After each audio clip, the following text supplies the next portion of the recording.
All right, I'm hedging on this. What I originally intended to do, what I normally do, is we go through the woods. What I'm hedging about is not the woods, even though some of y'all would learn a good lesson about 3 days from now. Thank you very much.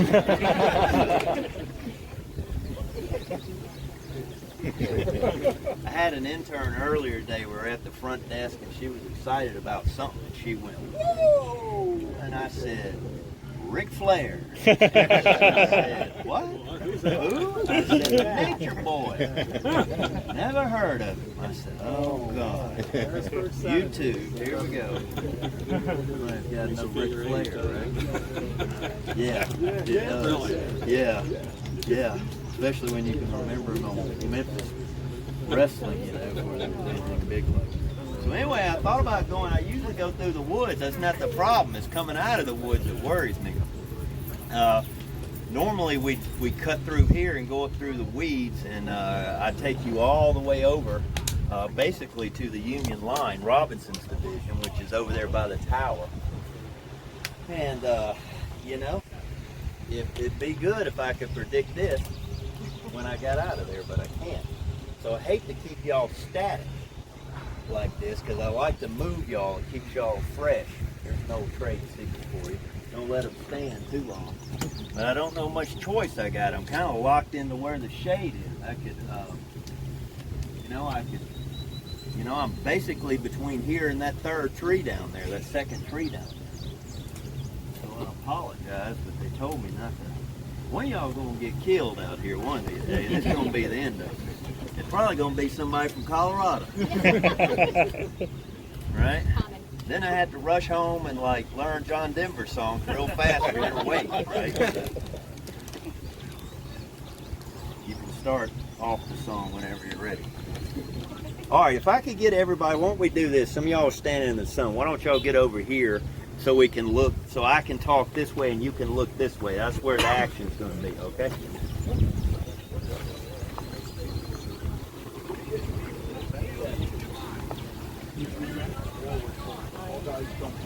Yeah.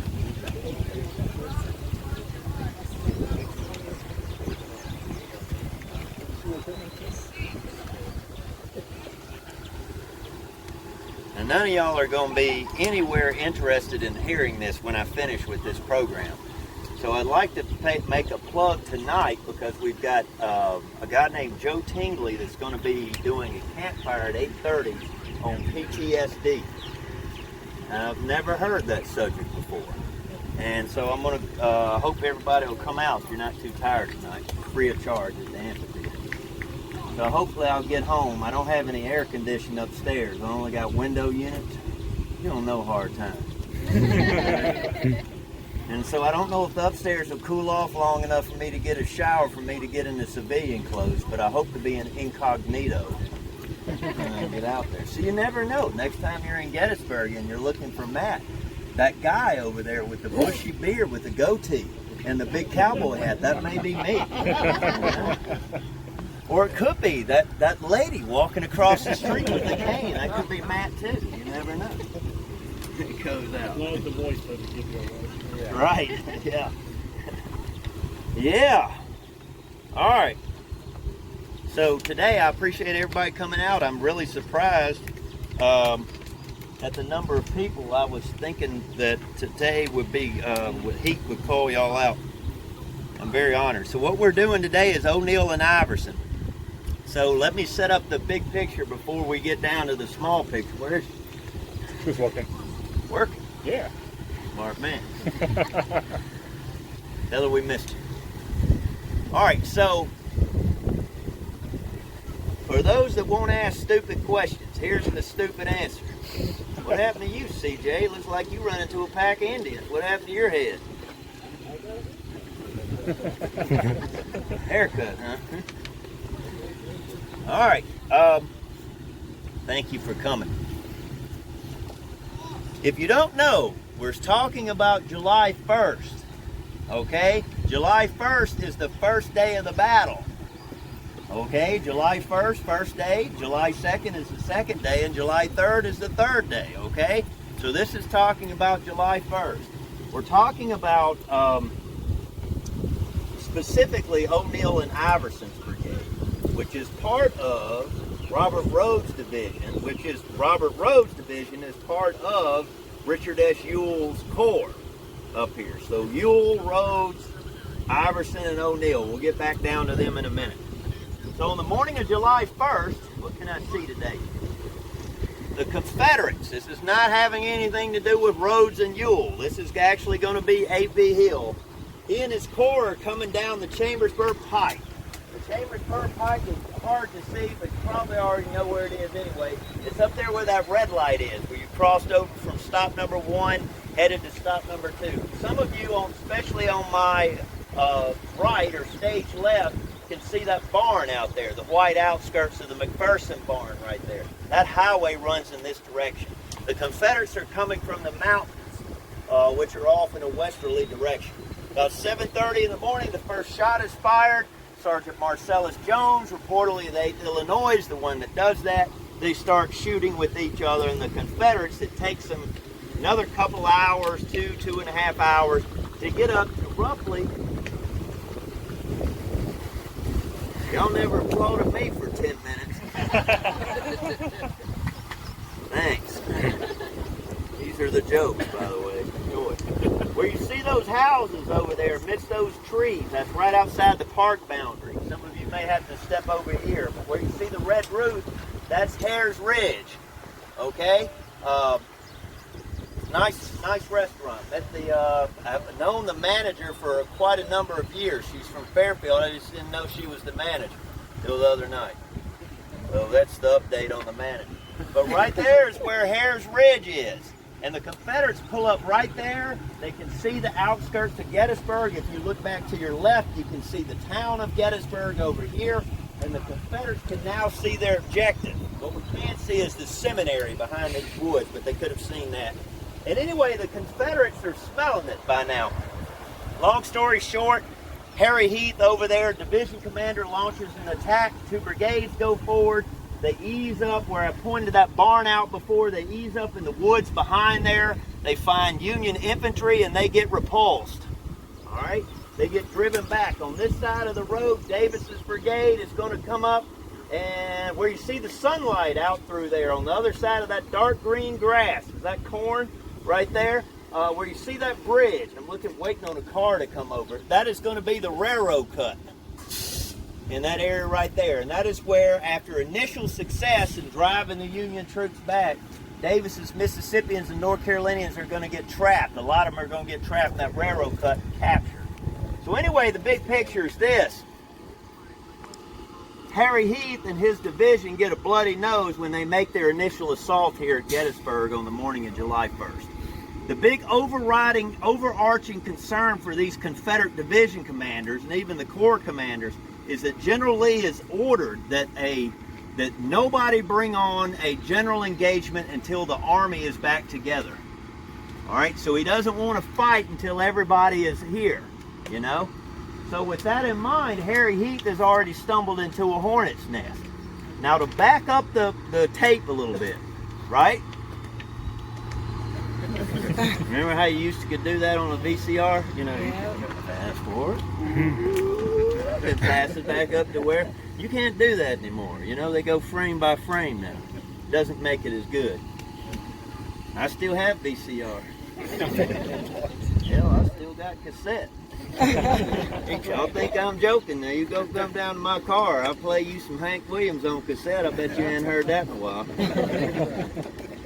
No, 8-track and what? In the car or in the shop? I got a. I'm looking for it. See lying? Did I catch him lying? I don't have that. That predates even me.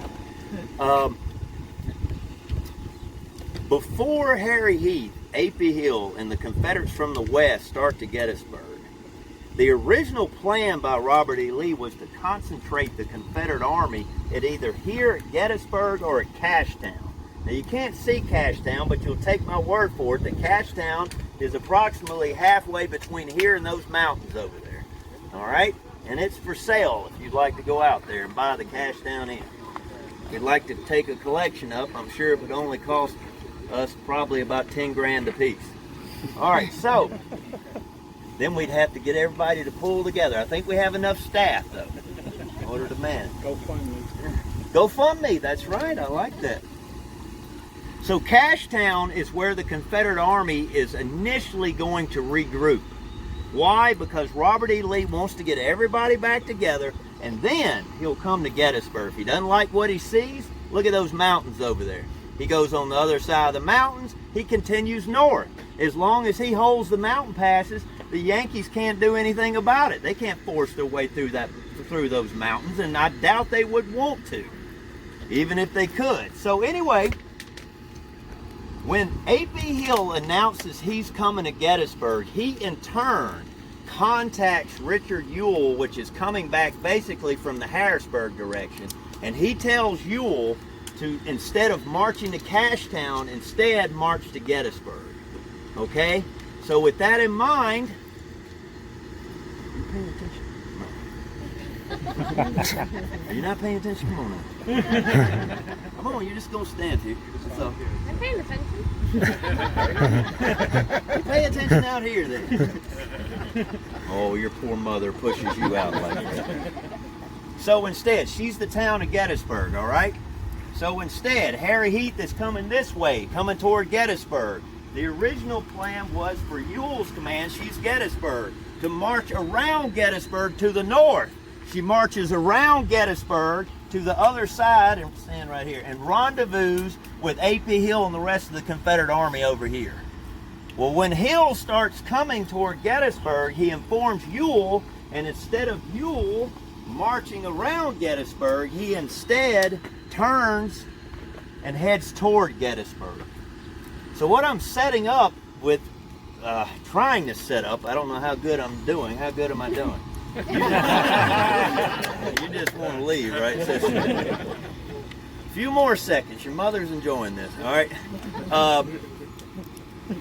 Especially your dad. Is that your dad? The Confederates, ladies and gentlemen, if this doesn't make sense, let me try to explain it again, all right? Raise your hand, all right? I won't put you on tape, I swear, all right? The Confederates are coming from the north, is why I'm going into this great elaborate detail for you. The Confederates are coming from the north and the west, and the Yankees are coming from the south. That has caused mass confusion among the population for quite some time, ever since the battle has been fought.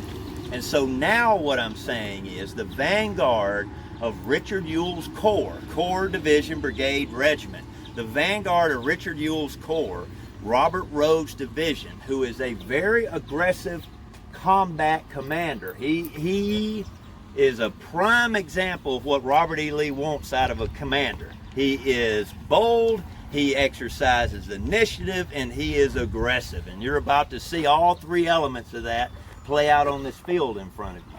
When Rhodes gets up here and he emerges from back behind you, I think it's called Heckler Hill. I'd have to look that up. But there's a hill, if you go back down and get on the, what is that, the Carlisle Road, and you go up a mile or two, there's a little motel up there on the left. Rhodes' division, if you're coming toward Gettysburg, would take that road to the right. Rhodes would take the road to the right. Did you catch that? All right. Camper. All right, so they're going to come through here. They're going to start marching down the road, and they are going to appear, therefore, at some point, we don't know where, they're going to get off the road, and Rhodes' division is going to come out of that tree line right there. When he comes out of the tree line, you got to understand what he's looking at when he gets here. It's completely different than what you would probably expect. And, you know, guess what? His perceptions are slightly off too. All right, remember, I always say this. We've had 150 years to figure all this stuff out. Robert Rhodes is on this field, and he pops out of here, according to that sign behind the colonel right there, at noon. So I guess the sign will be correct. And he gets out on this hill right here, and he finds that the Union Army, I need somebody else. Who's the next kid up? Oh, her? All right. Thanks. Thanks, right? Thanks. You just stand in front of her and face me. Right? No, the city doesn't move. Turn around and face me, man. All right. His perception is, ladies and gentlemen, that and he's correct to a certain extent, that the Union Army is facing Harry Heath and A.P. Hill. In other words, the direction she's standing is Harry Heath. Well, if I'm Robert Rhodes, think about this, don't move. If I'm Robert Rhodes and I pop out right here, what is my view? What is my perception of what I have an opportunity to do here, right? That's what it's about. That's why Robert Rhodes is going to launch this attack, okay? All right, I see her. All right, so if you think about it right here, Robert Rhodes is going to want to push this attack as fast as possible. All right? So he wants to hit the Union before they can turn and face him. All right? So in other words, throw out your right arm behind you, like right here. Before, just put it out like this. Before they can turn the flank and what? Guard against him. So he's in a hurry. Now that doesn't mean that this attack goes off in 15 minutes. He apparently, you don't have to hold your arm. I sometimes forget that. Now when I have older kids don't do that. When I get the smaller ones, I'll forget. And like 15 minutes later, I'll come back and they're like, they're still standing there or something.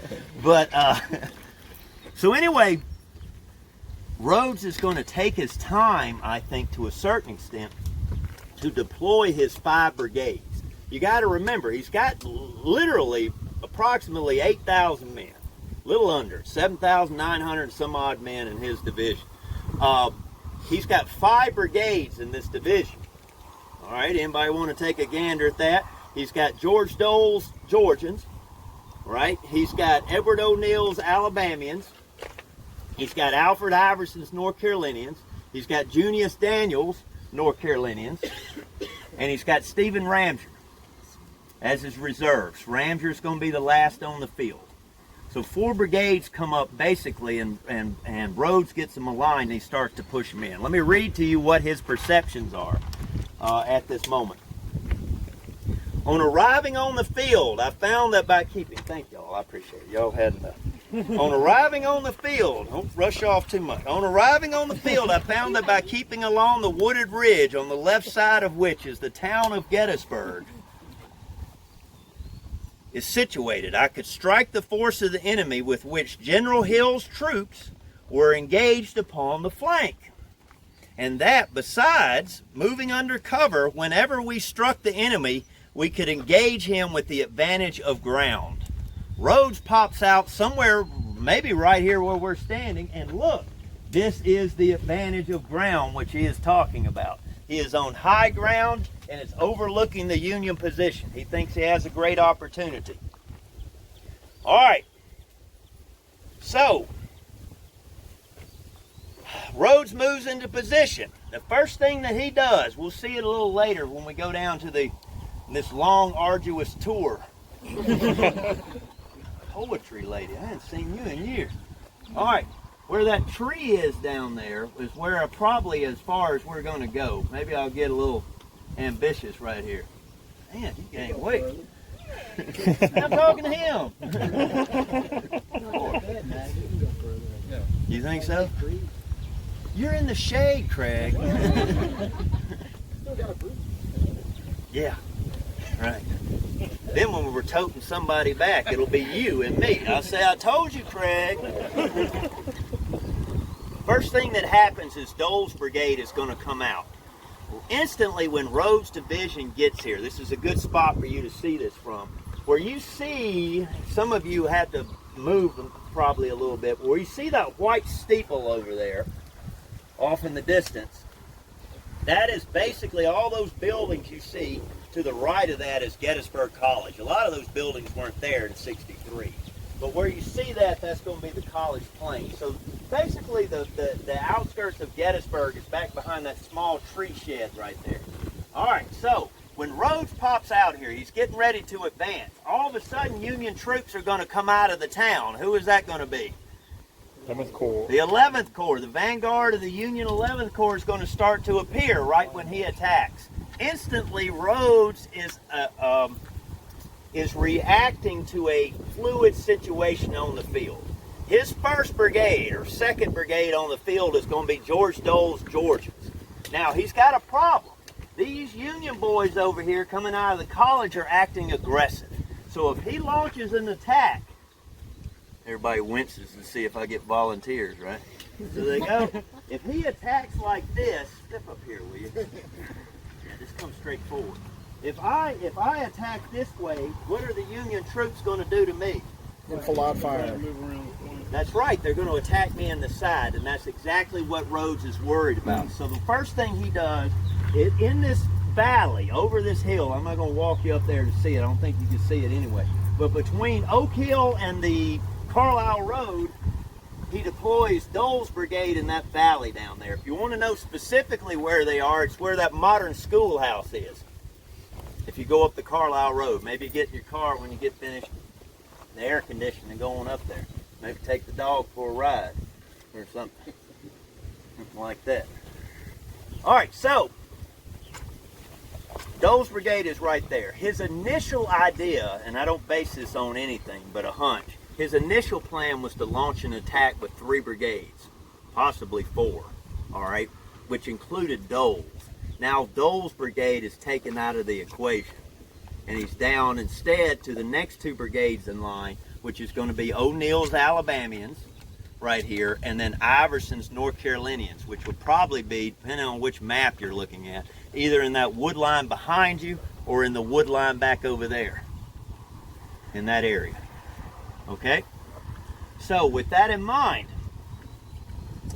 while he's figuring all this out, the artillery exchange starts to grow. Union batteries set up down there on Howard Avenue, which was apropos, you know, very well named because their commander happened to be Howard, so it all worked out. Rhodes writes, I ordered the Alabama Brigade from the line it had occupied, which is O'Neill's. He's somewhere right in here. I ordered the Alabama Brigade from the line it had occupied to fall back, not forward, but to fall back abreast with Iverson, so as to obtain some little shelter for his troops. All right? So the Alabamians are out here, and they're starting to get hammered by Union artillery, by the McPherson farm, or really over by stop number 1. We don't have any cannons out there to mark that. And he's starting to get hit by the 11th Corps artillery, so he's getting kind of somewhat in the crossfire. What he wants to do is take them back in that wood line right there. When he takes them back in the wood line, he thinks once they get out of sight, out of mind. All right. So when he falls back, the right regiment of O'Neill's brigade, the 3rd Alabama, was, under my order, placed on a line with Daniel's brigade. Daniel's brigade is already back there in the woods. So he takes Robert Rhodes. These Alabamians are going back there. And Rhodes doesn't think much of O'Neill. All right, we'll get back to that in a minute, a few seconds. But O'Neill, so Rhodes comes up to O'Neill's brigade and specifically takes the 3rd Alabama. Pepsi. God.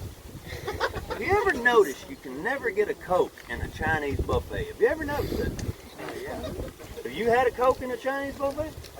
I have never had a Coke in a Chinese buffet. Now, why is that? I guess they like Pepsi. I don't know. Never had one. Here is, you ever notice that? That's totally true. It is true. Got a place right around my house. Yeah, you get Pepsi, don't you? I swear. They hang that Coke sign out there, I'll be there every day. Here's Daniel's brigade. Here's O'Neill's brigade. I'm supposed to go back, and basically what I'm supposed to do is form my line with my right flank touching Daniel's right here. Okay? How could anybody blow that? So in order for Rhodes to get it straight, he takes 1 regiment, Corps Division Brigade Regiment. All right? O'Neill's brigade has 5 regiments. He takes the 3rd Alabama. You just keep nodding. He takes the 3rd Alabama, he brings them back here, just that 1 regiment, and he lines them up on Daniel's left flank, or what should be O'Neill's right flank. The reason I'm going into all this is going to cause mass confusion in just a few minutes. So bear with me. The story will unfold. Hold your horses. All right. So the 3rd Alabama is right here, and O'Neill comes back in here, and I don't know how this happens, but he fails to make the connection. More about that in just a second. The right regiment, let me repeat it, the 3rd Alabama was under my order, placed on a line with Daniel's brigade. Colonel O'Neill being instructed to form the balance of the brigade upon it. All right, I said 5 regiments in his brigade. Simultaneous to this, I told you that Dole's Georgia Brigade is down here in this valley. I'll line up people in just a minute. We'll get you the big picture. But the Georgians are down here in this valley, and there is a gap basically between the Confederates on Oak Hill and the Georgians of Dole's brigade down here.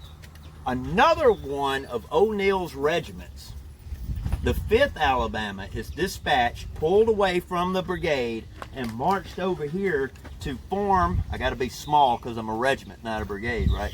But they are helping to bridge the gap between these Alabamians and these Georgians. In other words, they don't want Union troops getting in between them.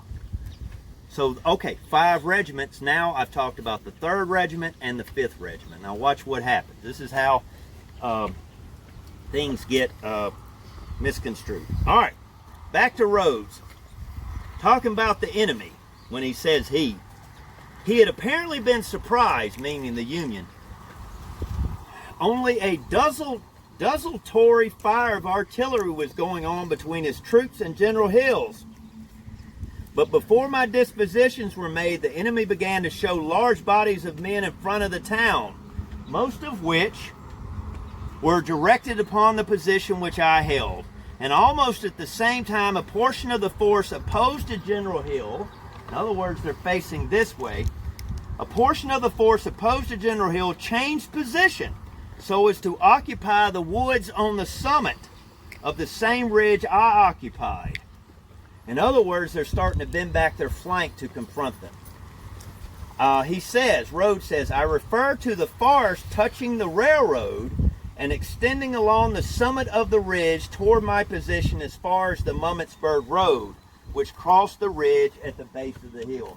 Those are that woods. On the other side of the woods is the railroad, and directly in front of you is the Mummittsburg Road. All right? Exactly what he's talking about. The Union troops he sees coming out, he doesn't write this, is the 11th Pennsylvania, 97th New York. It's the vanguard. And this is what he sees. Rhodes writes, these troops soon made their appearance opposite my center. His left is down in the valley. His center is right here. His right flank is several hundred yards over there. That's what he's talking about. Now this is where we get to the crux of the matter. Robert Rhodes views those men, those Union troops coming out of those woods, and those Union troops coming out of that town over there as an attack. That is his perception. Is that what the Union's going to do? No, that's not what they're going to do. But that is his perception out here. All right? Too hot for horses.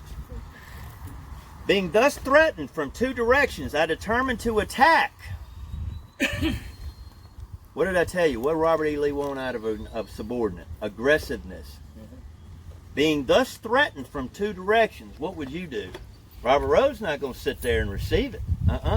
Not Robert Rhodes. He's going to wade out there and meet him. He's a brawler.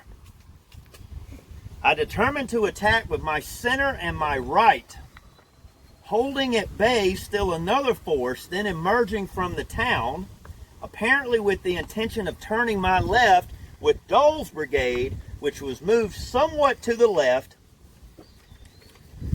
for that purpose. Thus holding them until General Early's division arrived, which would strike this portion of the enemy's force on the flank before it could overpower Dole's. If any of y'all ever thought that or wondered what Rhodes' perception was about reinforcements, he's thinking that Early's division is going to come in even further, to the east, and behind. If these Union troops attack him or attack Dole's brigade, Early's division will come in behind them. Just making sense. There's a lot of movement to set all this up. Did Early come down the Fairfield Road? No, Early comes down the old Harrisburg Road. On the other side of Barlow's Knoll is where he comes down. Right through there. Okay. In other words, this is my words, O'Neill would advance with Iverson covering his right flank now. That would be the attack. He's going to attack with his right and his center, remember. Daniel's new brigade, but large brigade of North Carolinians would advance in echelon behind Iverson's right. Ramser's brigade would serve as the division reserve. Rhodes continued. Finding that the enemy was rash enough to come out from the woods to attack me, I determined to meet him when he got to the foot of the hill I occupied. And as he did so, I caused Iverson's brigade to advance, and at the same moment gave in person to O'Neill the order to attack, indicating to him precisely the point to which he was to direct the left. Now catch this in his report. The left of the 4 regiments. How many did I say he had in O'Neill's brigade? He's got 5. Rhodes says the 4 regiments then under his orders.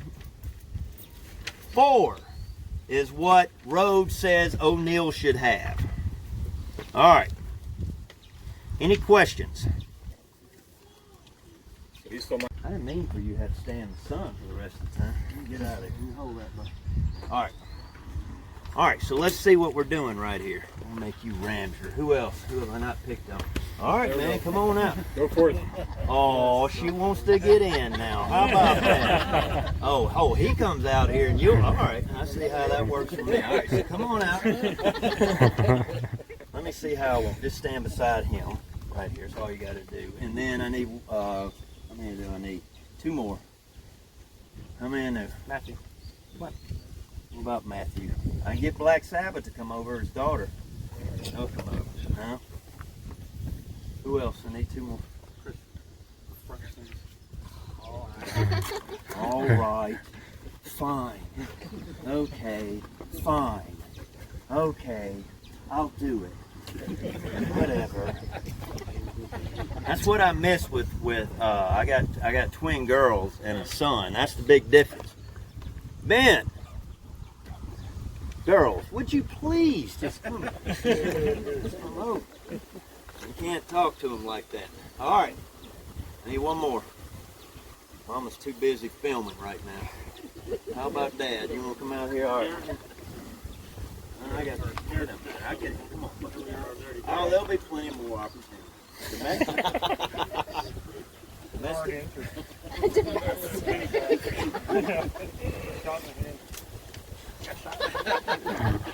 He's believing you. Watch this going on tape.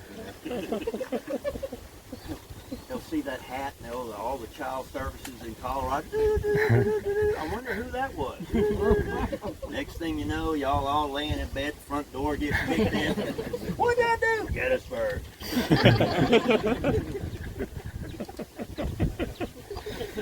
And that would be me on the witness stand. Yep, he said it. I saw it myself. And I got 40 witnesses. He did it. All right, Dole's brigade, O'Neill's brigade, right here, Iverson's brigade,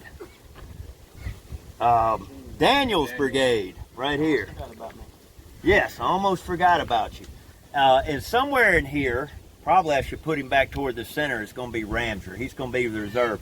Anything that goes wrong, Ramser's going to come in and fill the plug, fill the gap. That's what the problem is. Or bolster the line, however you look at it. So, to rehash, Rhodes is not going to move. All right, he's going to pivot. He's actually literally going to do this. He's going to bend back at oblique, I guess is a better word, and he's going to face those Union troops coming in from the college. So the 2 principal attacks should be made with O'Neill and Iverson right here. All right? O'Neill, Iverson. So, what's supposed to happen? You 2 just take a step forward right here. They go forward in the attack. You're 1 step forward for you, not you. O'Neill will go forward. Iverson will cover his right flank. This is the plan, not how it happens. All right? He covers the right flank. She covers the right flank right here. Iverson does. And then Daniels comes up and covers her right flank. It is basically an echelon attack by 3 brigades that are going forward right there. Obviously, Daniels' brigade, way over there in that distant tree line, has got a lot further distance to cover. You can look at it from there to there. There's where the Union troops are. So you have to take into account that this is not a board game and everybody's not moving when they're supposed to be on their turn, and it's going to take time for Daniels to go forward or to get in a position right here. That's what Rhodes wants to do, and that's why he's launching the attack. Questions?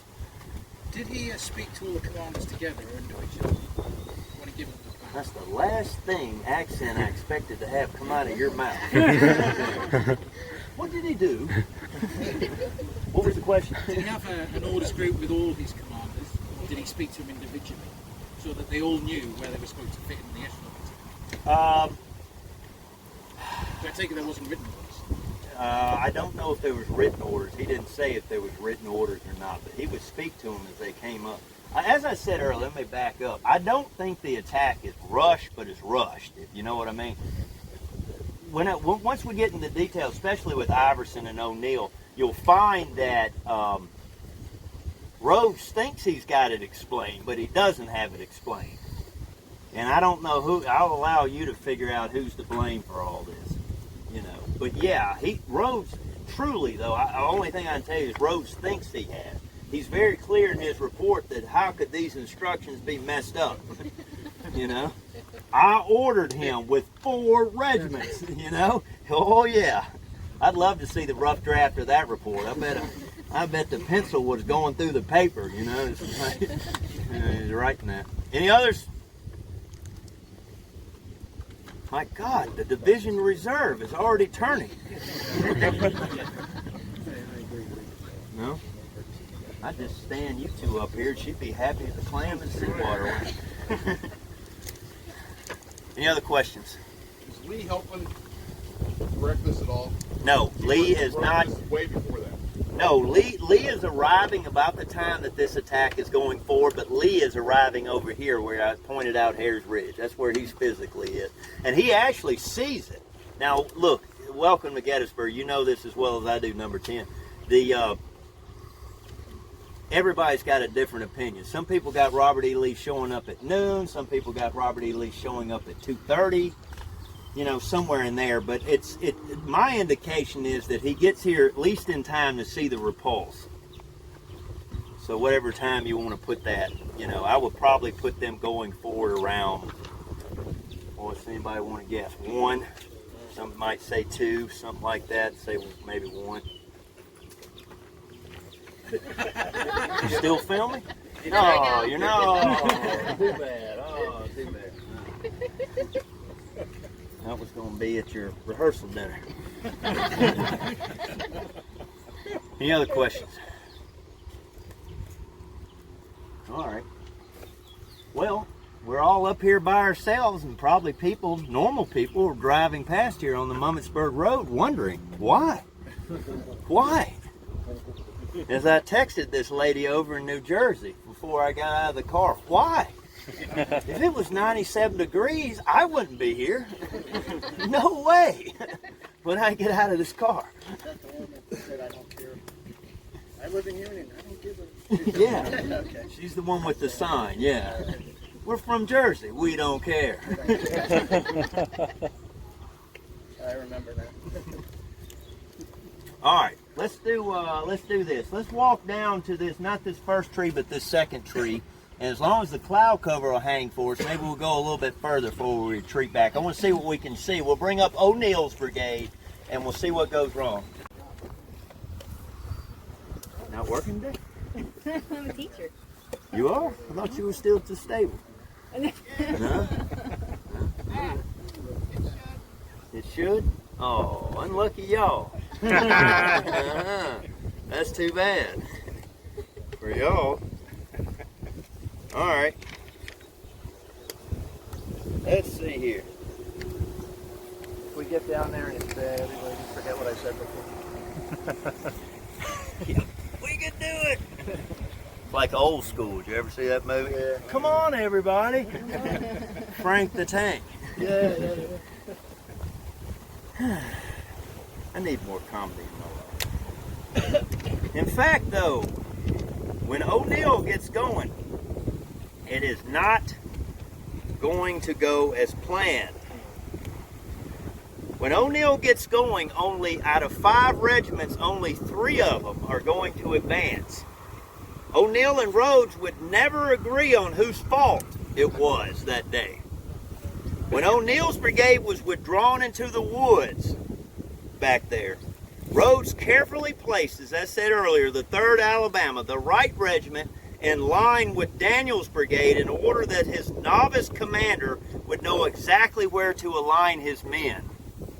O'Neill claimed later that Rhodes retained the 3rd Alabama on the right flank and the 5th Alabama on the left flank as a reserve. In fact, Rhodes claimed he retained only the 5th Alabama under his command. In other words, the 3rd Alabama should have been with O'Neill as they advanced. What is that a big deal for? That puts O'Neill's right flank further in here, right in here as they advance. So in other words, long story short, his line is short. He goes from 16 or 1,700 men and 5 regiments in an attack to roughly 1,000 is now what he has. So what is that? You know, what, 40% of his strength? Something like that. He loses it as they're coming out. All right. The poor commander of the 3rd Alabama back there is Colonel Cullen A. Battle. That general comes from the siege of Gettysburg, Matt's first Park Service job. And Cullen A. Battle, what a name, huh? If you could name your kid, what would you name him? Battle Atkinson. Wouldn't that be cool? All right. Why didn't you? Why didn't I? Well, let's talk about that after the program. When the tape's not rolling. We'll even talk about whose old handwriting's in this thing right here. All right. All right. Colonel Cullen A. Battle was ordered by O'Neill to stay aligned with Daniel's brigade. Okay, so Cullen A. Battle, Colonel Battle is back there with the 3rd Alabama. O'Neill's 3 regiments go forward without the 3rd Alabama. Dole's brigade is down here stationary. And Cullen A. Battle, the colonel, goes to General Daniels and he says, General, what are your orders? I'm attached to your left flank. And Daniels goes, I don't know what you're talking about. You're not under my command. And Battle is like, Cullen is like, what do you mean I'm not under your command? I was ordered to attach myself with you. And Daniel says, you're not with me. I don't know who you with, but you're not with me. And so poor Cullen A. Battle is left back there in the woods and he doesn't know what to do. He has no idea. Daniel knew nothing of the arrangement. Long story short, this is outside where this story's going. We're going to stop with the initial attack. But the 3rd Alabama would later attach itself to Ramser's brigade after all this is over with. Right here. All right. Regardless, the outcome for O'Neill's command was that only the 6th Alabama, the 26th, and the 12th, that's left to right, 6th, 26th, and 12th, left to right, 6th, 26th, and 12th, left to right, thank you. See, it's not that hard, is it, right? What were the regiments? 6, 26, 12. That's right. All right. I once went to see, I got sent to see one of these smart people that make you lay on the couch. And they go, lay on that couch. I said, all right, what do you want to talk about? I want you to remember the words apple ball quarter. And to this day, 20 years later, I still remember apple ball quarter, and I still don't know why I had to remember it. Oh, by the way, I was checked out as perfectly sane. Yes, you are. All right. Rhodes states that as the advance began, he asserted the exact point on which the left of O'Neill's brigade was to strike. Remember, they're facing this way. O'Neill's brigade should be roughly a little bit on this side of the red barn or that white house right there. That's the McLean farm. So whatever's happening, wherever that gentleman was from that was asking me about the direction right here, Rhodes is very, very, very decisive in his report, saying, I told him exactly where he was supposed to go. What I think's happening, sir, is Rhodes is paying a lot of attention to his weakest brigade commander. Because O'Neill is not even a brigadier general. Not that that makes a good commander or not. But as you'll see, you know, you always go to the weakest link. That's where the big commander needs to be. Right there. All right. Union forces continue to deploy. The brigades of Henry Baxter comes out of those woods directly in front of you. That's from John Robinson's division. The vanguard of the brigade, as I said earlier, the 11th Pennsylvania, 97th New York, emerged from the tree line. This is the initial force Rhodes sees. Baxter finds the enemy in such strong force that he calls up the rest of the brigade and deploys them at right angles. Therefore, facing to the west is the 11th Pennsylvania, 97th New York, and the 12th Massachusetts by the road. What do I mean by that? Where's my point?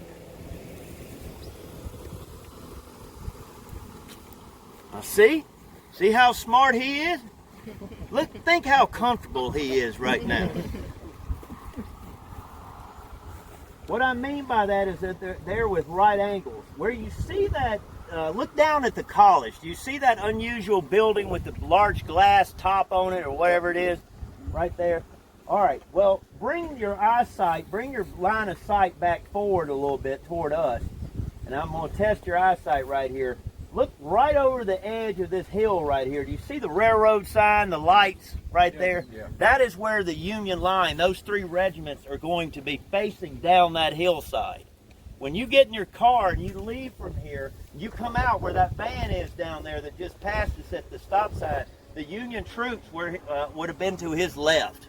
These other regiments, 83rd New York, 90th Pennsylvania, and 88th Pennsylvania, would have been along the road where you can clearly see the monuments over there. All right, let's talk about Edward O'Neill. Edward O'Neill is 44 years old at the time of the battle. In the pre-war days, he did not gain any experience, not even militia, that would further his military career. However, he was well connected. Would you rather be good or lucky? Now I know what you're thinking. Did I fire 5 or did I fire 6? Ask yourself, punk. I think the question you need to ask yourself is, do you feel lucky? Punk. What was the name of that movie? Yeah, that's the first one. Is that from the first one? No. No, it's another one. Magnum Force? Don't put that on the tape. Nothing to do with anything there. All right. He's well connected, and that led to an officer's appointment early in the war in Rhodes, Alabama Brigade. Did you hear what I just said? That leads to an early appointment in Rhodes, Alabama Brigade. You want to get, number 10, you want to get deep inside the Battle of Gettysburg right here. You got to understand the hierarchy that goes on before Gettysburg. O'Neill's brigade is Robert Rhodes' original command. This is his baby. Just like Stonewall Jackson and the Stonewall Brigade. Stonewall Jackson never forgets those Virginians, and nobody that follows him ever lives up to his standards. And that may be true right here with Robert Rhodes and Edward O'Neill. Maybe not. Maybe Rhodes is right. Therefore, when Rhodes assumed division command that gave him seniority to the rise, because he had that, Rhodes is replaced by Edward O'Neill. Rhodes, even before Gettysburg, does not like Edward O'Neill. All right? He doesn't like him. He recommends instead John B. Gordon, whose original regiment was the 6th Alabama. Oh, look at this. The Raccoon Roughs, I think's what they were called. The company he joined up from. Was that right? Oh, yeah. I read that in 5th grade. Apple ball quarter. All right. He recommended John B. Gordon or John T. Morgan for command. None of these commanders were available, and Richmond eventually forwarded a brigade commission for O'Neill. All right. Lee had the commission returned to Richmond after Gettysburg. O'Neill, though, continued to press his claims, utilizing the governor and various politicians from Alabama in his support. In 1864, he's still trying to get the stars with the wreath around them. O'Neill in 1864 advanced the novel idea, you can imagine this, that his pay was inadequate for his family, and he needed a general's commission to make ends meet. Whether Robert E. Lee saw this note or not is not known, but he certainly must have been flabbergasted if he did. 2 weeks later, Lee finally stated, do you know how hard it is to get Robert E. Lee to say something negative? It is real hard. You know how hard you had to try to get this answer out of him. I mean, think about all the disputes that Lee had to handle in his army, right? All these temperaments, personalities and everything. And what does he want to do? Reportedly, when A.P. Hill and Jackson were feuding so bad, Lee called him into his tent and he said, reportedly, he said to the two generals, the man that feels most aggrieved should be the first one to apologize. Silence. Something along those matters. All right, 2 weeks later, Lee finally stated he had, quote, made more particular inquiries into his capacity, meaning O'Neill, to command the brigade, and I cannot recommend him to the command. What happened was he went and he wrote a note, or he had Robert Rhodes come over to the headquarters. He called him in his tent and he says, what's the deal? Why? And Robert Rhodes, whatever he wrote or said was good enough for Robert E. Lee. That was it. Edward O'Neill will be a colonel. He's not going to get to be a general. But that's all in the future. Back at Gettysburg, O'Neill has still to make an attack up here. All right. So, let me orient you as to where we are right now. O'Neill's brigade, the Alabamians, are basically following that railroad. I'm not saying they're actually following the railroad, but the railroad which runs parallel to that house and barn down there is going to be their axis of advance. In other words, they're advancing this way.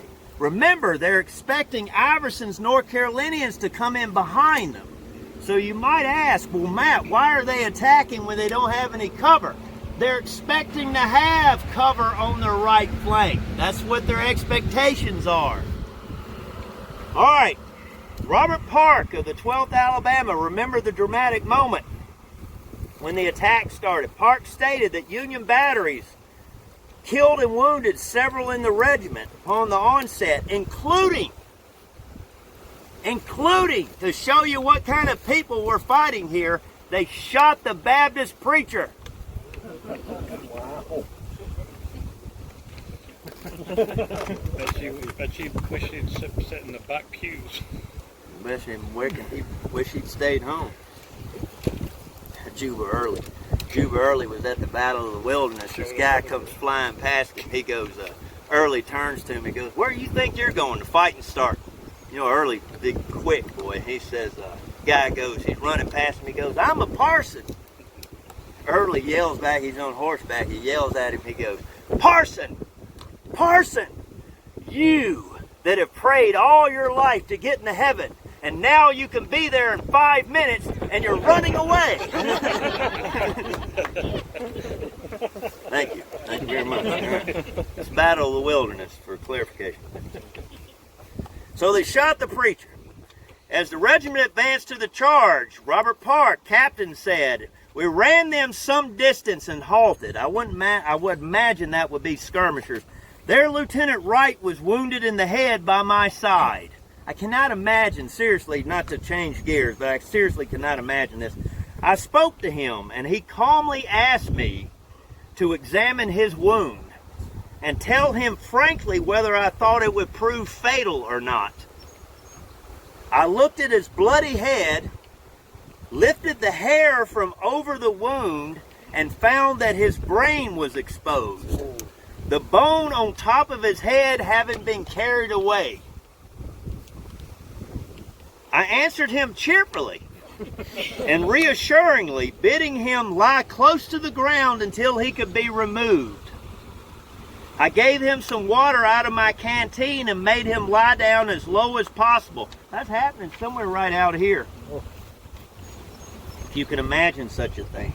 I gave him some water from my canteen and made him lie down as the bullets were passing thick and fast by and over us, and often striking someone nearby. He ends the account by saying, I don't know who I should have looked this guy's name up.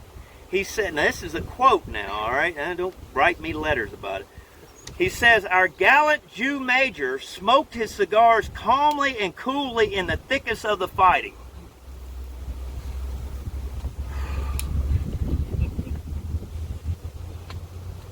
I don't have anything to add to that. I don't know why you're all looking at me. Colonel S.B. Pickens of the 12th Alabama, whose regiment advanced on top of the ridge. What's the order of advance here? What is the order of the regiments? I screwed up. 26, 26, 12. Left or right? All right. Colonel S.B. Pickens of the 12th Alabama, whose regiment advanced on top of the ridge, basically where this road is, simply stated, after a desperate fight of about 15 minutes, we were compelled to fall back as the regiment on our left. Who would be the regiment on their left? Their fifth? Their own fifth? 26. Not the left of the brigade, the left of the attacking, the three regiments. Who's to the left of the 12? 26. That's right. I wasn't clear. Y'all cool? We all cool. Nobody needs to start nothing. All right. After a desperate fight of about 15 minutes, we were compelled to fall back as the regiment on our left gave way, being flanked by a large force. All right, so what's happening here? The Union troops, yeah, you got it. All right, let's see here. Who needs to be picked on? Unless you had enough, always you, right? Garrett, that's front and center. Where's Garrett? There you are, buddy. Other side. I think Garrett, because he's bigger than me, needs to be the Union forces. All right, all right, we'll make him the Union. So okay, so let's. I'm going to contort you here. Let's. Here's the battle line we're doing, and basically, if you can put your arm back out like here, this is the arm. If you can take a peek over here, this arm right here is where the monuments are. This arm right here is the right flank, which is on the road. So what's happening here is O'Neill's three regiments are coming down through here, and they're hitting the Union line. Well, guess what? The Union line is longer than the Alabamians' line. So what ends up happening is the Alabamians, probably almost to that stop sign, the peak of that hill right there, they get there, they start shooting it out with the Union boys, and the Union men on the end, the Union right flank, remember I'm reversing myself, are going to come out and smash me in the flank, right? They wrap around me. In other words, they come out down there roughly approximately by that barn in the road, and they start shooting up the hill into the side of me. Does that make sense? Yep. Mm-hmm. And what man is going to, you got to get a picture of this. Hold that. All right. So this is basically what's going to happen. See, I could have done this to you. See, you don't count your blessings, right here. They get pushed back. All right. Now, let me read you a quote while we're getting a picture. Right here.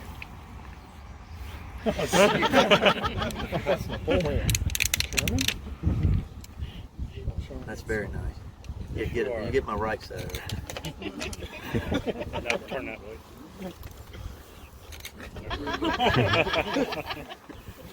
Thank you. How about a round of applause for all these kids, actually. They're good sports. Poke me in my thigh. Take your water. Easy, boys.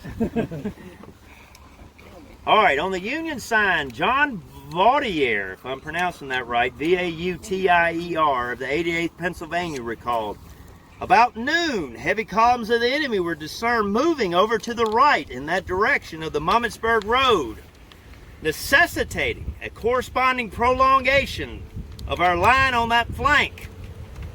Baxter quickly dressed his line and received the Confederate fire as their line of battle, covered by a cloud of skirmishers, came driving through the woods, right here, came driving through the woods from the right of the Mumminsburg Road.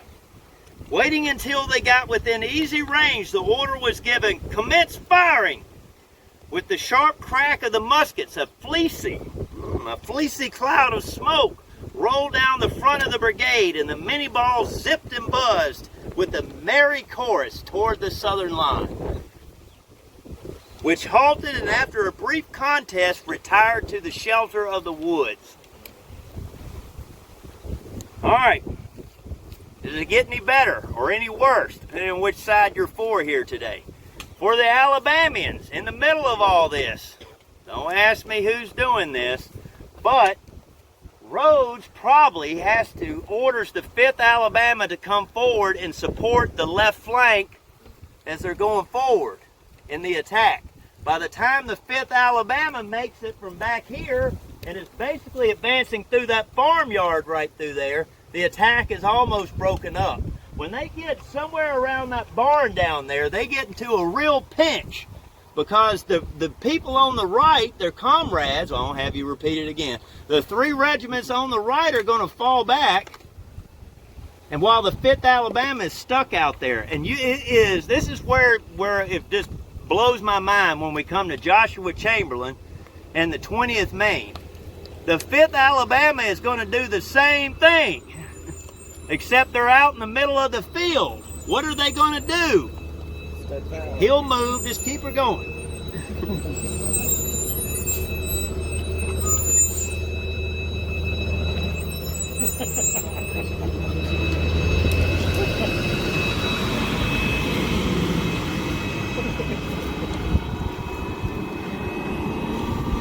5th Alabama gets down here and they have to refuse their left flank because the 11th Corps, the Union 11th Corps, out beyond that barn is shooting them up. What is that, the 45th New York in that area right there? Yep. Then they have, what they have, Sharps? They had some kind of... Sharps carbine. Did they have Sharps carbine? Oh, I get that? Did I pull that? Did I pull that? Oh! Apple ball quarter.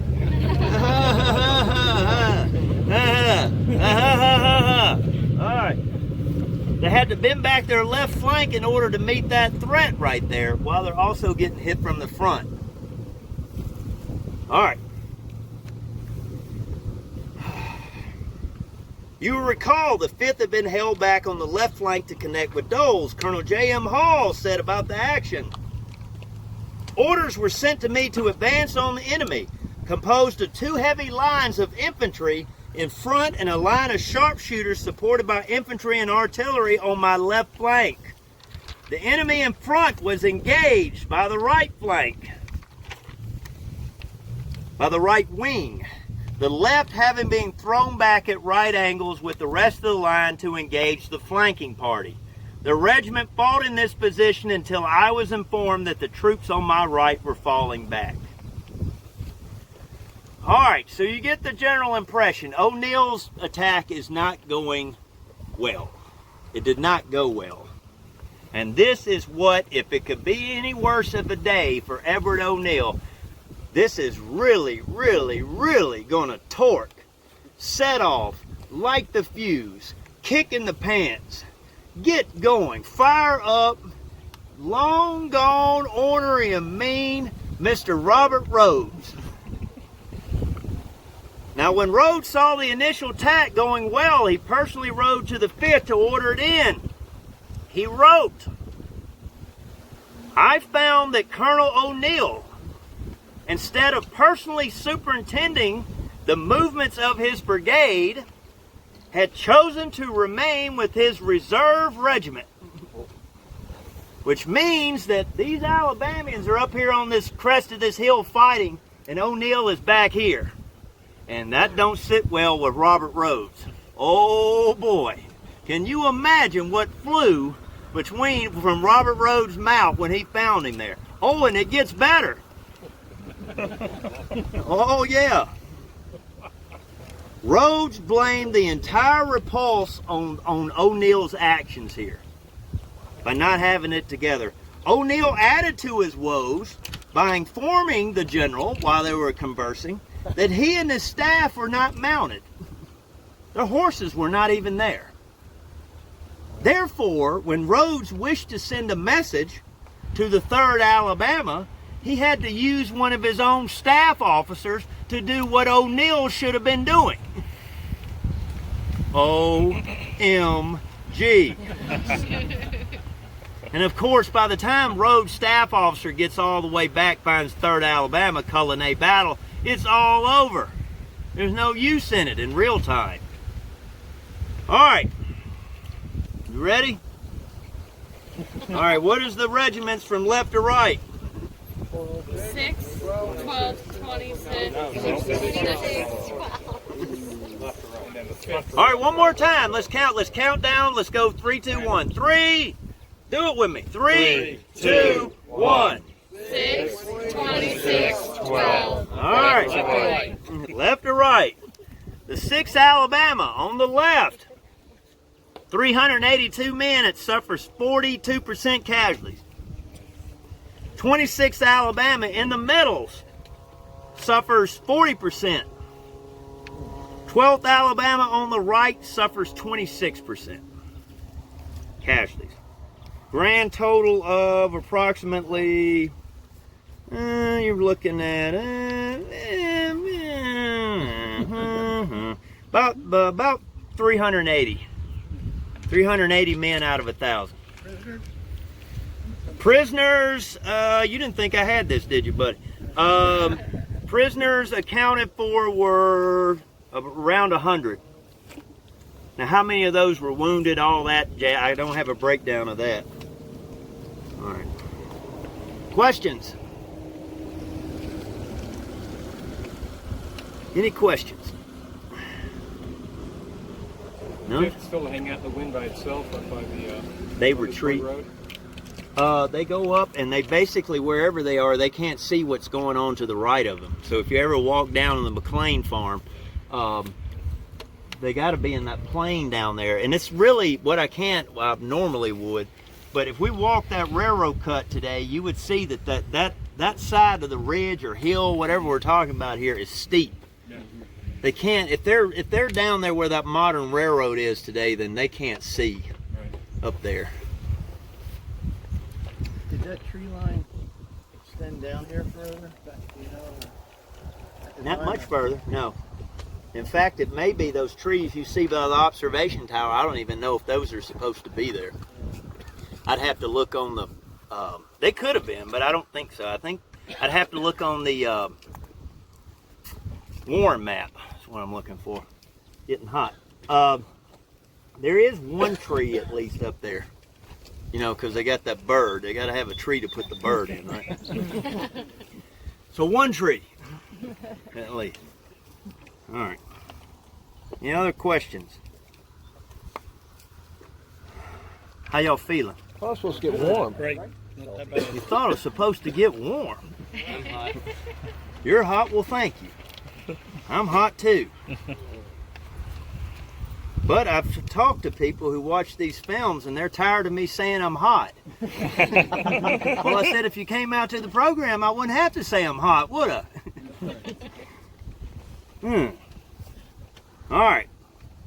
So, Alabamians are gone. I'm switching topics. We're going to Iverson now. We're switching from Alabama to North Carolina. Right through here. Come on, Black Sabbath.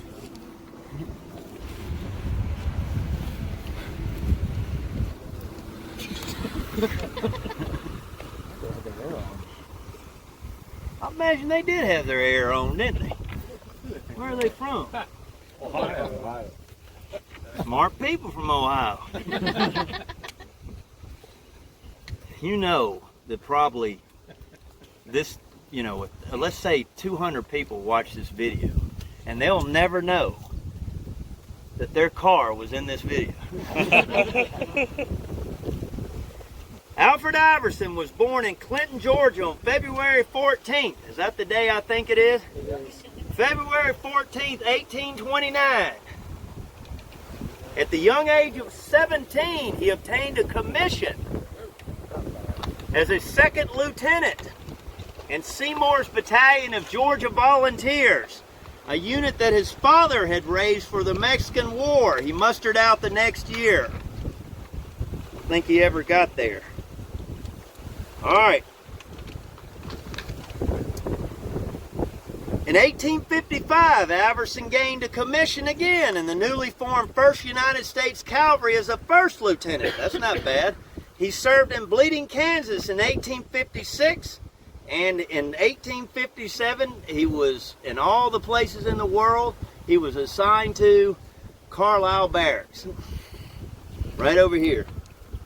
Small world. Iverson went to Utah the same year on the Mormon expedition. That's when the Mormons thought they weren't going to pay taxes. That got resolved. And spent the next 2 years in Oklahoma. Iverson resigned his commission in March of 1861 after nearly recruiting a whole regiment. He assumed command of the 20th North Carolina Infantry. He and the regiment were transferred to Virginia in time for the 7 Days campaign. Now, Iverson suffers a wound during the 7 days, but returned in time for the Antietam campaign. During the Battle of South Mountain, this is also Antietam campaign, Iverson took over the brigade. He gained a brigadier general's commission to date from November 1st of 1862, and he and his men did not materially participate in the Battle of Fredericksburg, but his brigade did acquit themselves admirably at Chancellorsville. When Iverson assumed command of the brigade in November 61, this is where everything goes wrong. He contrived, in November 62, he contrived to block Major Nelson Slow from assuming command of the 20th North Carolina by bringing in one of his friends. Nepotism. 26 officers from the 20th North Carolina signed a petition and sent it to Richmond protesting Iverson's actions. Iverson then blackballed the 26 officers that did that. Not good. All right? What do you mean by blackball? Blackballed means that anytime one of them was up for promotion, he didn't get it. All right? All right. On December 27th, 1862, Iverson had every one of the officers arrested. Merry Christmas. Richmond overruled him and the officers were reinstated. However, Iverson later rejected all the officers' promotions who had opposed him. The 20th North Carolina entered Gettysburg at odds with its commander. All right. Now let's talk about something that's been oft talked about, at least when people come to this attack right here. The Rhodes Division before Gettysburg, I guess July 1st or July 30th, somebody has got their eBay auction is going off. You haven't, don't want to miss that bid. Right there. Could be the winner, but be careful of the sniper. All right, never mind. Y'all getting hot. I told y'all didn't want to be in the sun. Rhodes Division is in Carlisle. And while they're in Carlisle, at the Carlisle Barracks, it is the first time, don't ask me how it came to be, whether they made one, whether the one was sent from Virginia, whether they waited till they got here to do it. I don't know what happened here. But at Carlisle, they got the division together on the parade ground, and it was the first time, at least for Rhodes Division, that the second national Confederate flag, not the battle flag, but the second national flag, is going to be raised, sent up the pole. That is the flag with the mostly white on it. You know, kind of looks like a with the red canton in the what is that? The left corner. Right corner. You know the flag's facing left, right. I don't know. Which way does the flag? I think it's left though, right? That's right. If you had the Confederate battle flag on the top left, it would be going right. You right? No. No, he's not. Okay. I will counsel him. Oh, you counsel him after the program. All right. So, whatever happens, we do know this. All right? The generals get up there, including Robert Rhodes, and they start making speeches. Campbell Brown, who's a staff officer for General Ewell, he's General Ewell's stepson, says that the generals were drinking Pennsylvania lager. And apparently this was some microbrew stuff, okay? Because Campbell Brown wrote that he thought it was spiked with whiskey, which I doubt it was. It was just strong beer. You know, I don't know what it was, but let's say 8% or something like that. You know, they're used to drinking 3, and now they're drinking 8. We've all been there. All right? Yeah, I don't know. Willis. All right. The generals get up there and they start getting drunk, and they start making speeches to the men out there. There is no account of Alfred Iverson getting drunk at that ceremony. It is only known that Alfred Iverson was at that ceremony, and he was on that stage. Now, I can't tell you how much he drank or didn't drink. Right there. Colloquialisms. Right there. But nevertheless, there is a rumor that persists that what's about to transpire here is all because of that ceremony in Carlisle.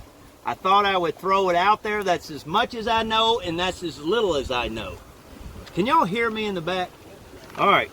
All right, we got to get numbers again, so get ready. Rhodes Division is advancing down the Carlisle Road, and fortuitously on the Union 1st Corps right flank. His division deployed on this hill with Lieutenant Colonel Thomas Hill Carter's battalion. All right, Iverson is ordered to guard the right flank of O'Neill when it goes forward. Iverson later reported that when he received the order to advance, he sent an aide to watch for the Alabamians to go forward. The aide returned with the news that Edward O'Neill's Alabamians were already advancing by the time he got the order to move forward.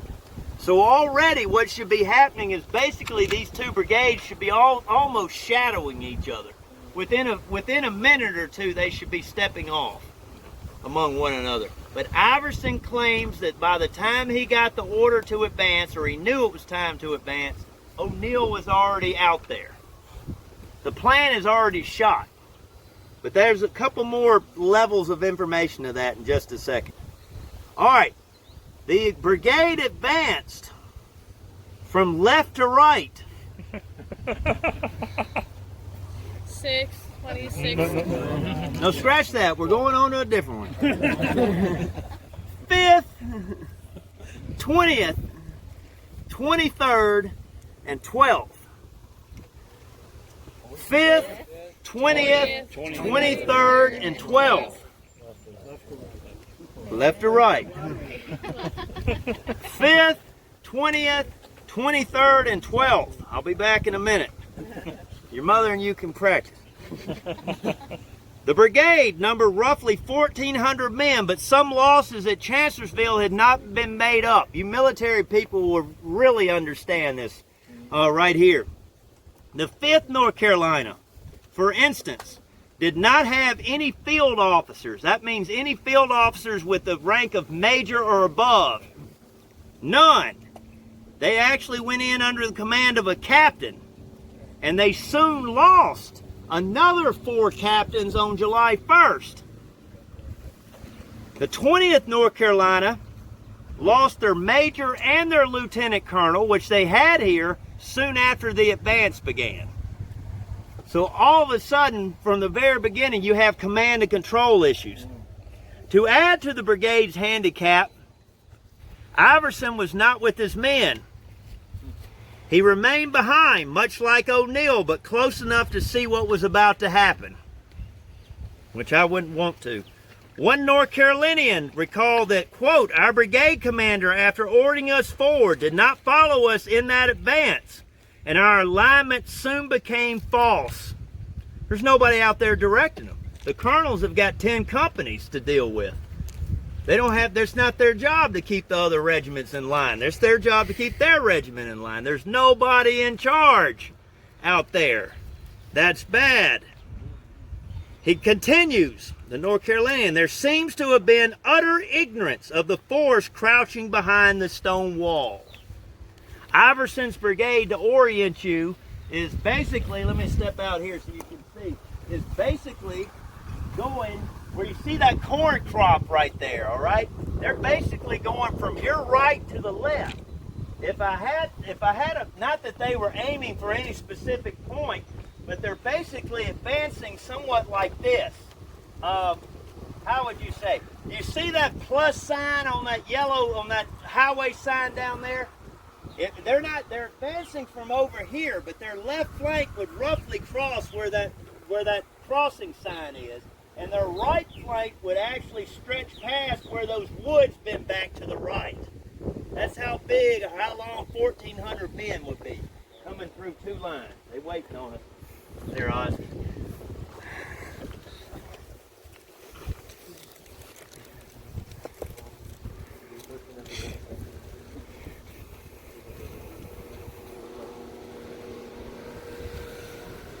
Oh, I love this quote. Nevertheless, unwarned, unled as a brigade, went forward Iverson's deserted band to its doom. You think these people are bitter? All right, here we go. What I just told you. Iverson's men aimed for the southeastern corner of the woods, quote, as evenly as if on parade. Back up, son. Compounding the error, the brigade did not deploy any skirmishers. Therefore, any chance of discovering the Federal line in advance went by the wayside. No skirmishers. That's like going hunting for quail without any bird dogs. Have you ever tried that? It's a very, very long, tedious process without a bird dog. There's a big field, and you see nothing, and you go out there and walk out there and find them. Skirmishers hunt for you. They develop the enemy's line so you won't be surprised when you get there. They point for you. They point them. Just like a bird dog. German short hair was always my dad's favorite. A Union soldier recalled that, quote, Iverson's men with arms at right shoulder shift came on in splendid array, keeping step with an almost perfect line, as orderly as if on brigade drill, while behind the stone wall the Union soldiers with rifles cocked and fingers on the trigger waited and bided their time, feeling confident. Can you imagine sitting there and waiting on 1,400 North Carolinians to come in here? Let me set it up. Let me go one step further and show you what's happening here. There are not only Union soldiers where you see the monuments over there. There's actually Union soldiers in the woods too. So if you picture the North Carolinians marching out, you see that field of corn? Yes, over there. I do believe a field of corn. Right there, a field of corn. ADD, madam, ADD. You see that dead grass on the other side of it? Right there? The Union troops, Iverson's left flank is headed toward that dead grass. His right flank is headed toward those woods. If you look between the woods, dead center where the road goes into the woods, Iverson's North Carolinians are walking into a crossfire. They're walking into a death trap. Once they reach where that dead grass is, or the edge of that cornfield on the Union side, they're going to be hard pressed to get out of there. And the Union soldiers are going to let them do it because they're that disciplined. They're not going to open fire until it's too late for them to get away. And it's all calculated. Only veteran troops could hold their fire like this. All right. When within 100 yards of the wall, where the monuments are, the dense line of the enemy rose from its protected lair and poured into us a withering fire. A Union soldier recalled, quote, a sheet of fire and smoke from the wall flashing full in the faces of the Confederates, who at once halted, and though their men were falling like leaves in a storm, attempted to make a stand and return the bitter fire. North Carolinians took shelter under a small swell in front of the Union line. You can't tell anything with the crops out there today. Near the advanced marker of the 88th Pennsylvania. There's no way I'm going to point out the 88th Pennsylvania. If you go where you see the tallest monument over there, I'm approximately in the area. You, the visitors, usually wear out a trail from there out to the 88th Pennsylvania's advanced marker. But when I say advanced marker, I'm talking about a monument that's about this tall. But it's out there where that dead grass is. A few yards. Usually I can see it without corn. All right. Men fell in scores before the concentrated fire. Quote, I believe every man who stood up was either killed or wounded, recalled a 20th North Carolina soldier. Another soldier from the 23rd North Carolina. 5th, 25th, no, 20th, 20th, 23rd, 12th, left to right.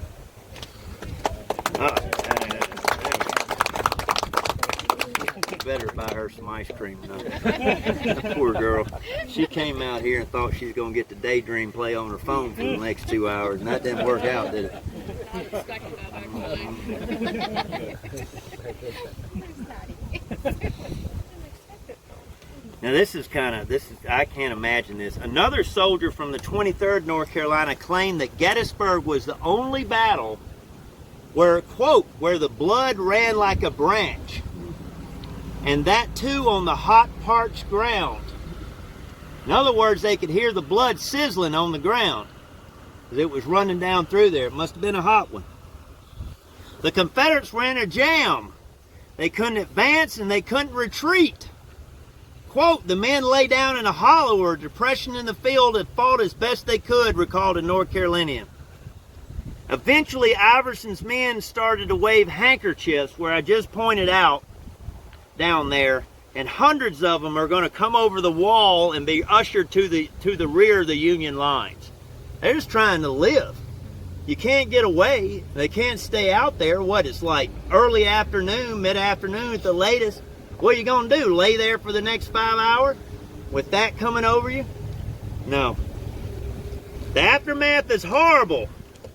A private in the 23rd North Carolina claimed his regiment came out of here with 60 men.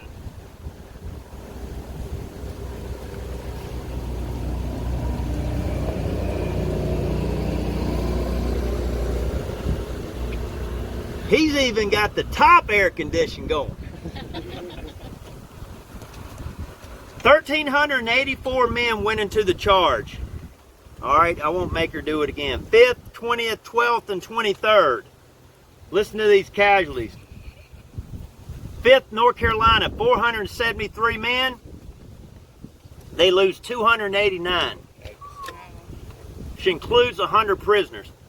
20th North Carolina. Now remember, the 5th is in the tightest spot. They're the one closest to the Union line. The next closest, 20th North Carolina takes in 372 men. They lose 253, which includes, that's 68%, which includes 118 prisoners. The 12th North Carolina takes in 219 men and loses 79, or 36%. And the 23rd, I got it out of order, see? There you go, karma right there. The 23rd North Carolina, 316 men. 316 men. They would have been going flush up against those woods right there. Out of 316 men, they lose 282. Or 89%. So the ones that made it, are they just hauling tail back this way? Yeah. The law of probability, you can't shoot everybody. Especially with muzzle loaders. Yeah. Plus, too, you know, my oral surgeon friend, invariably, some of the guys that make it out of there probably left early. You know, there's always some meeting early. I couldn't give you a percentage. I couldn't tell you, you know, anything like that. But there's always a few looking to leave, and I don't blame them. You know, I'd have left too. Let me say this: after the battle, where'd that dog go? Oh, after the battle, a Confederate artillerist noted 79 dead North Carolina soldiers all in a row. Quote, the line was perfectly dressed. Talking about these dead 79 soldiers. 3 had fallen to the front, the rest had fallen backward. Yet the feet of all these dead men were in a perfectly straight line. Lined up as if they were sleeping on the field. Iverson's men were gathered up and buried in 4 shallow burial trenches. Those trenches, I was told back when I got here in '99, before, right on the cusp of the ghost industry boom in Gettysburg. I think that was roughly, what, 96, 97, they kicked that off. I was told when I first got here, when the snow falls on this field, that the last place that the snow melts on that field outlines Iverson's pits. That is not a ghost story. That is just because of the very shallow depressions of it. Now, I don't know, since the field's been dissed so many times, if that's even true anymore. You know, but you're welcome to come out here in the snowfall if you'd like and try it out for yourself. You'll have to time it perfectly. The ghost story comes from people coming past the pits for days afterwards, and they would see these weird lights and orbs coming out of it, out of the pits. And so that led into ghost stories. What that probably is the body's decomposing, and in the nighttime, you know, emitting gases, and it comes up and it's, you know, I can't imagine such a phenomenon, but, you know, if you put enough bodies in there, I guess it's possible. Anyway, that's my ghost story. Thank you. Thank you very much.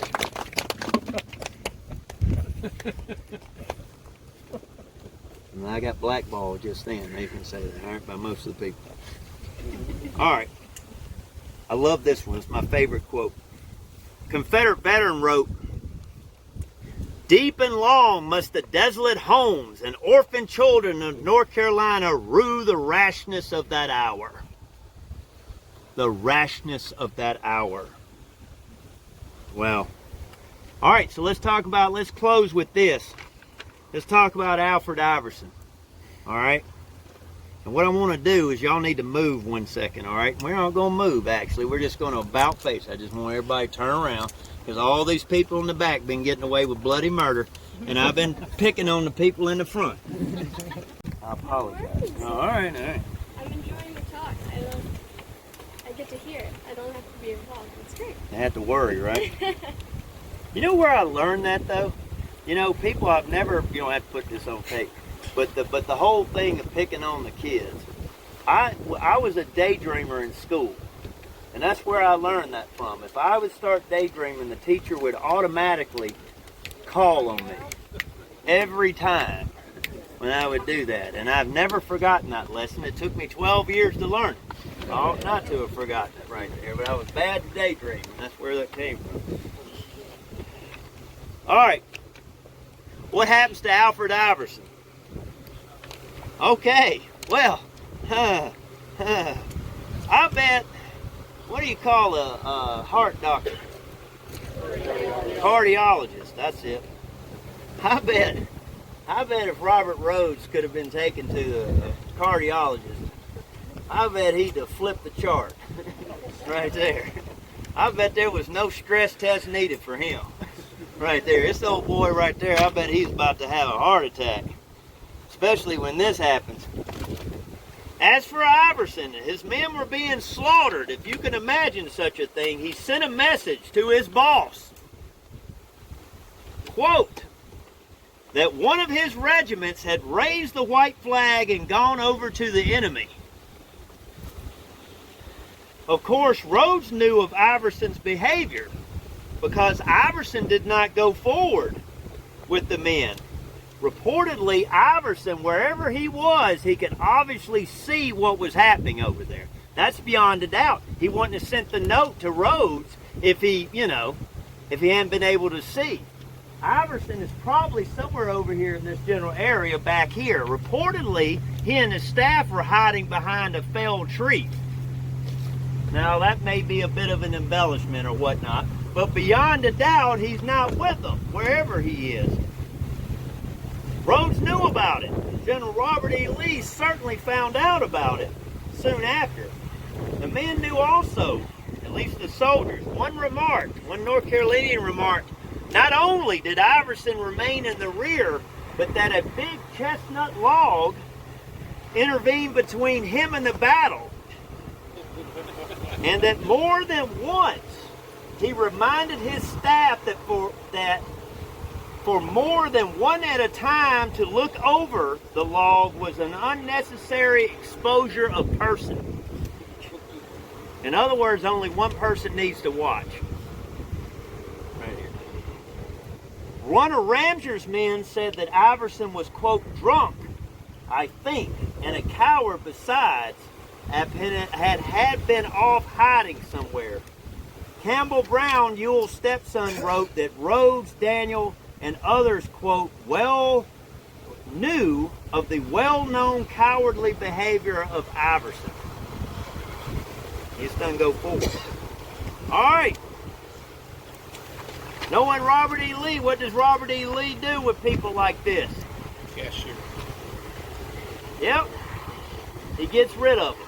Robert E. Lee doesn't ever make a big public scene about this. He's got an army to run. But Alfred Iverson is basically gone.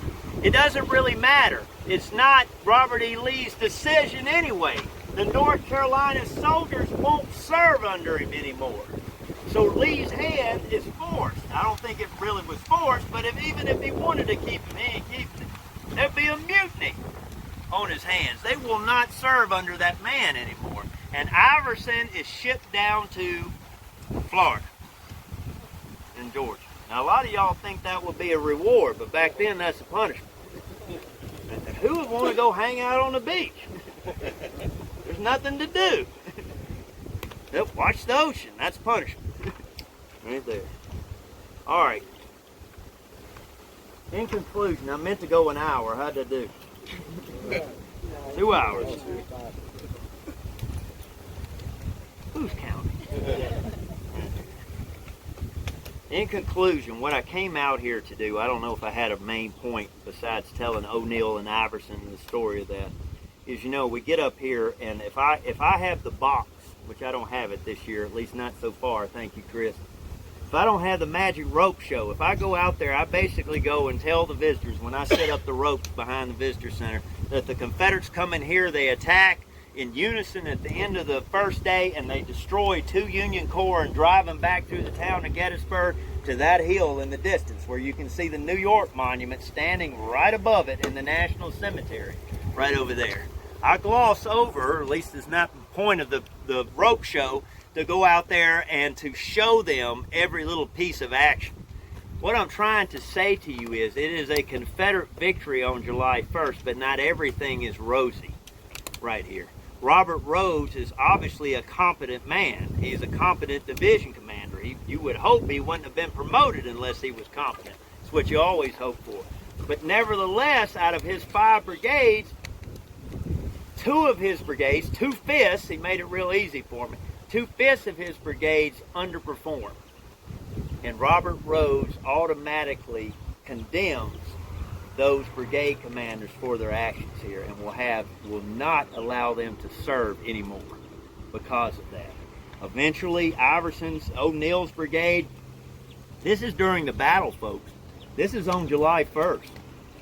You can imagine the mob of Alabamians and North Carolinians that are sitting behind where we started this tour. I mean, they're just in the woods, they're not in formation, they're just a mob back there. They're disorganized. Rhodes places the remnants of these 2 brigades under the command of Ramsey, who is a tested brigade commander and somebody that he trusts. But now Ramsey has not only his brigade, but the remnants of 2 others. That's how quickly things are happening here on this field. And so anyway, before they even got back to Virginia, there's recrimination for the actions of these 2 generals on here. I don't know personally, from a human standpoint, it's easy for me, the easiest thing for me is to stand up here and critique them. As I said at the beginning of the tour, I've had 150 years to get ready for it right here. From a human element, though, I don't know personally what I would feel if I was O'Neill and especially Iverson. I don't know how I would ever rationalize that in my head. It's like missing the big catch in the Super Bowl. It's like missing the field goal, in the playoffs. How do you ever get over that when the whole town is just like, oh? What was that kicker for Buffalo? Scott Norwood. You even know who I'm talking about. You even remember the dude's name right there. Scott Norwood. He probably still lives with that every day. Every day. If you're Alfred Iverson, you're only in your 30s when this happens. Your mid-30s right here. And you sit up there and you watch this debacle that unfolds right there. And then for the rest of your life, you go through North Carolina, you see widows with children right there. You're probably wondering to yourself if you're at fault about it. How would you like to be responsible for that? And let me take it a leg forward. All of you that want to be a general, how bad do you want to be a general now? Because it can either go terribly right or it can go terribly wrong. Either way, it's going to be terrible because it's warfare. Edward O'Neill, Alfred Iverson, and a debacle in history. Thank y'all very much. I appreciate it.